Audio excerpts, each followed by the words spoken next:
நமக. முருகாசரணம்.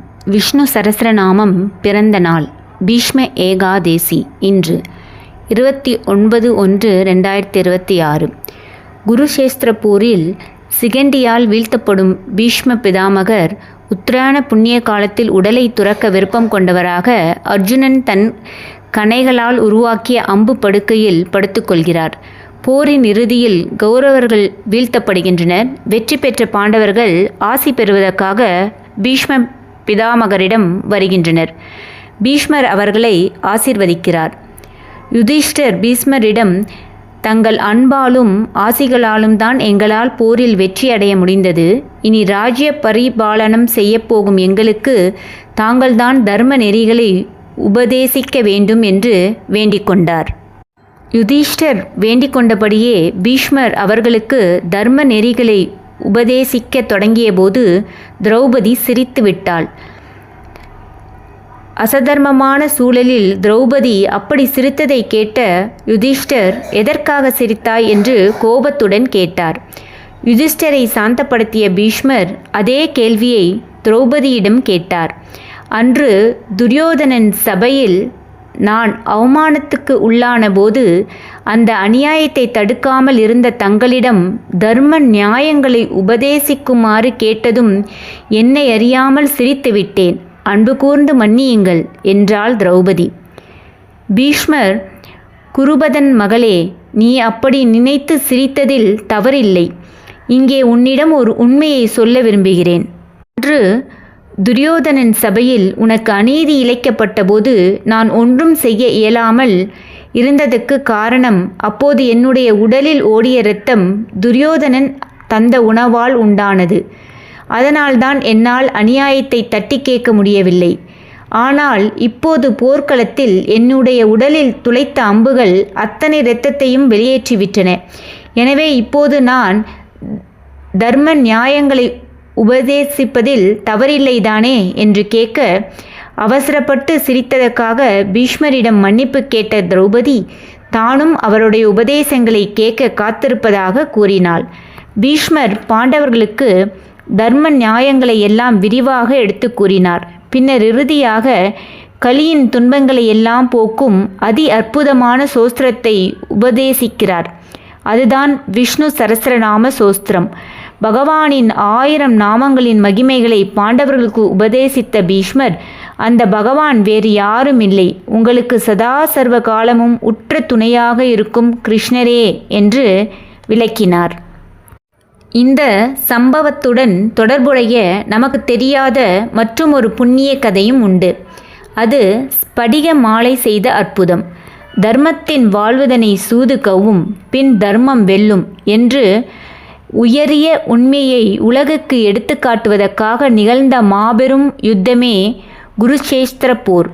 தர்மத்தை நிலைநாட்ட பாண்டவர்கள் பக்கம் நின்று தேரோட்டியாக பணிபுரிந்து தனது கடமையை செய்து கொண்டிருந்தான் அவதார புருஷனான ஸ்ரீ கிருஷ்ணன். பீஷ்மர், துரியோதனர், கிருபர் முதலான பெரியோர்கள் செஞ்சோற்று கடன் கழிப்பதற்காக தீயோன் என்று தெரிந்தும் துரியோதனன் பக்கம் நின்று பாண்டவர்களை எதிர்த்து போர் புரிந்தனர். கௌரவ சேனைக்கு தலைமை தாங்கிய பீஷ்மர் 10ஆம் நாள் போரில் அர்ஜுனனின் அஸ்திரங்களால் வீழ்த்தப்பட்டார். தான் விரும்பிய போது மரணமடையலாம் என்ற வரம் பெற்றிருந்தவர் அம்புகளையே படுக்கையாக்கி கொண்டு உத்தராயண காலம் வரும் வரை அதன் மீது படுத்திருந்தார். தீயவர்களின் உப்பை தின்று வளர்த்த தன் உடம்பில் இருந்து உதிர துளிகள் மொத்தமாக பூமியில் சிந்தி உடல் முழுவதும் புனிதப்படுவதற்காக அவர் அந்த அஸ்திர படுக்கையெனும் சாதனையை மேற்கொண்டார். கௌரவர்களும் பாண்டவர்களும் பகவான் ஸ்ரீ கிருஷ்ணனும் பீஷ்மனின் அம்பு படுக்கையை சுற்றி நின்றிருந்தனர். பீஷ்மர் அம்பு படுக்கையில் இருந்தபடியே தர்ம சாஸ்திரங்களையும் ராஜதந்திரங்களையும் தர்மபுத்திரருக்கு உபதேசித்தார். தன்னை சுற்றி நின்றிருந்த கூட்டத்தில் பகவான் கிருஷ்ணனையும் அவர் கண்டார். ஸ்ரீமத் நாராயணனே பகவான் ஸ்ரீ கிருஷ்ணராக பூமியில் அவதரித்திருந்த உண்மையை பீஷ்மர் உணர்ந்திருந்தார். ஸ்ரீமத் நாராயணனின் விஸ்வரூப தோற்றமும் அதில் அடங்கிய பல்வேறு ரூபங்களும் அவற்றுக்குரிய நாமங்களும் பீஷ்மருடைய மனக்கண் முன் அப்போது தோன்றின.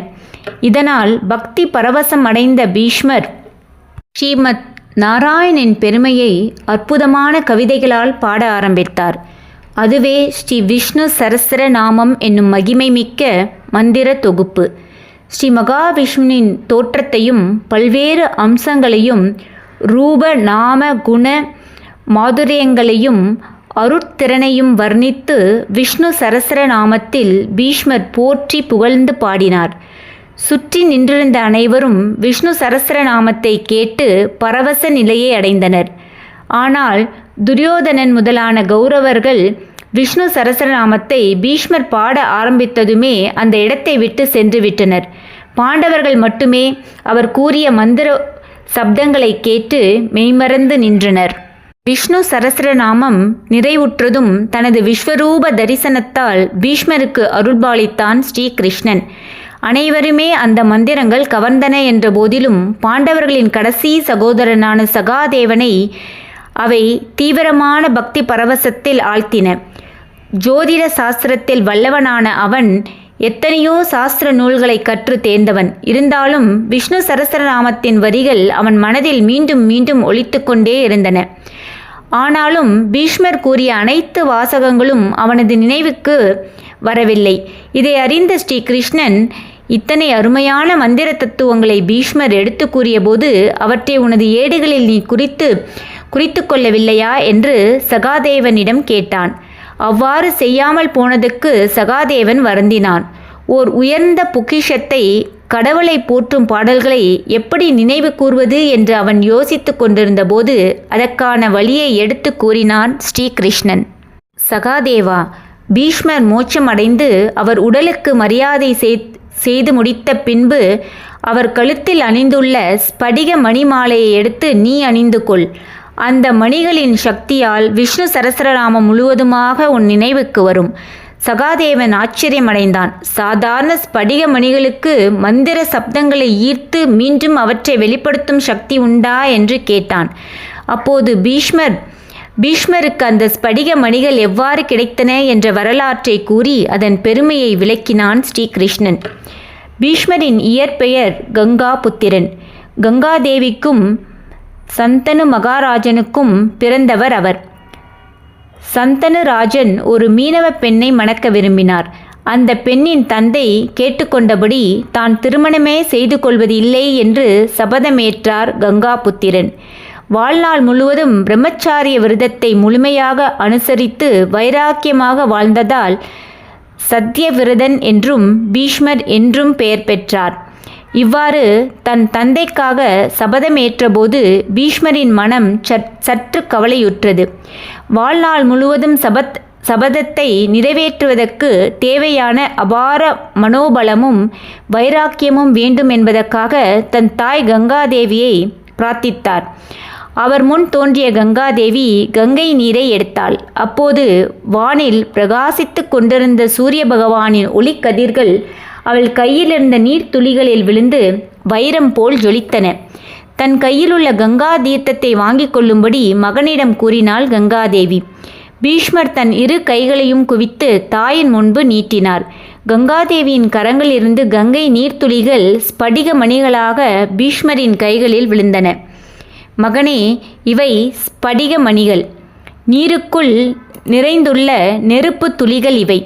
பிரார்த்தனை செய்வதற்கும் வைராக்கியத்துடன் வாழ்வதற்கும் மந்திர சாதகங்கள் புரிவதற்கும் இவை உனக்கு பெரிதும் உதவும். இந்த மணிகளை மாலையாக எப்போதும் அணிந்திரு. அவை உனக்கு சக்திய விரதத்திலிருந்து தவறாத மன வலிமையையும் வைராக்கியத்தையும் தரும் என்று கூறி மறைந்தாள் கங்காதேவி. பகவான் ஸ்ரீ கிருஷ்ணன் கூறிய இந்த வரலாற்றை கேட்டதும் பீஷ்மரின் கழுத்திருந்த ஸ்படிகமணி மாலையின் மகிமை சகாதேவனுக்கு புரிந்தது. பீஷ்மரின் மறைவுக்கு பின்னர் ஸ்ரீ கிருஷ்ணன் கூறியது போன்று பீஷ்மரின் ஸ்படிகமணி மாலையை அணிந்து பக்தியோடு ஸ்ரீமத் நாராயணனை தானித்து பீஷ்மர் இயற்றிய விஷ்ணு சரஸ்ரநாம மந்திரங்கள் அனைத்தையும் மீண்டும் உருவாக்கி ஏடுகளாக்கி உலகுக்கு அளித்தான். அதனால்தான் இன்றும் தெய்வீக மனிதர்களும் சித்தர்களும் மகான்களும் மந்திர பாராயணம் செய்பவர்களும் ஸ்படிக மணிகளை மாலையாக அணிகிறார்கள். உயர்ந்த ஸ்படிக மணிகளை ஒன்றோடொன்று உரசினால் அவற்றிலிருந்து பிரகாசமான தீப்பொறி போன்ற ஒளி தோன்றும். ஸ்படிக மணிகளை உருட்டி மந்திர ஜபம் செய்த பின்பு இந்த பிரகாசம் அதிகமாக தெரியும். விஷ்ணு சரஸ்ரநாமம். சங்க சக்கர சக்ரீட குண்டலம் சபீத வஸ்திரம் சரீஷ்ர கேஷனம் சகசர வக்சல சோபி கௌசுதவம் நமமி விஷ்ணு சிரசா சஜுர்புஜம். கருத்து: சங்கு சக்கரம் தாங்கி கிரீடமும் குண்டலமும் அணிந்து பொன்னாடை தரித்த தாமரை கண்ணனாய் கௌஸ்துப மாலை பிரகாசிக்க 4 புஜங்களுடன் விளங்கும் மகாவிஷ்ணுவை தூய்மையான பக்தியுடன் தலை வணங்கி நமஸ்கரிக்கிறேன் என்பது இதன் பொருள். சர்வம் ஸ்ரீ கிருஷ்ணா அர்ப்பணம். நன்றிகள் கோடி.